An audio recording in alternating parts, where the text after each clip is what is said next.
Gauri Suryavanshi, S Marathi मध्ये आपलं स्वागत। वळूया आजच्या बातमीकडे। सुरगाणा तालुक्यातील पातळी शिवारात येथे दिनांक 3 सप्टेंबर 2025 रोजी रात्री 10 वाजेच्या सुमारास घडलेल्या घटनेत देवराम नाना गावी वर्ष 65 राहणाऱ्या हतरुंडी यांचा कुऱ्हाड व फायडे वार करून निर्गुण खून करण्यात आला। या प्रकरणी फिर्याद हिरामन देवराम गावी वर्ष 40 राहणार हतरुंडी तालुका सुरगाणा यांनी सुरगाणा पोलीस ठाण्यात फिर्याद दिली आहे।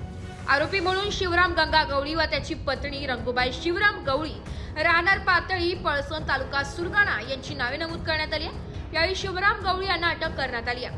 आरोपींनी अज्ञात कारणावरून मयताच्या पोटावर व चेहऱ्यावर वार करून त्याचे आतडे बाहेर काढत त्याचा खून केल्याचं फिर्यादीत नमूद आहे।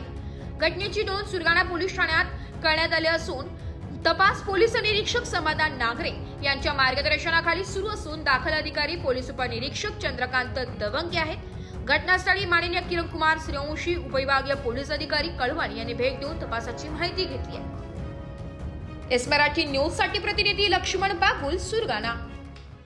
अशाच नवीन ताज्या घडामोडी जाणून घेण्यासाठी आमच्या एस मराठी न्यूज चॅनलला लाईक करा, शेअर करा, सबस्क्राइब करा आणि बेल आयकॉनला क्लिक करायला विसरू नका।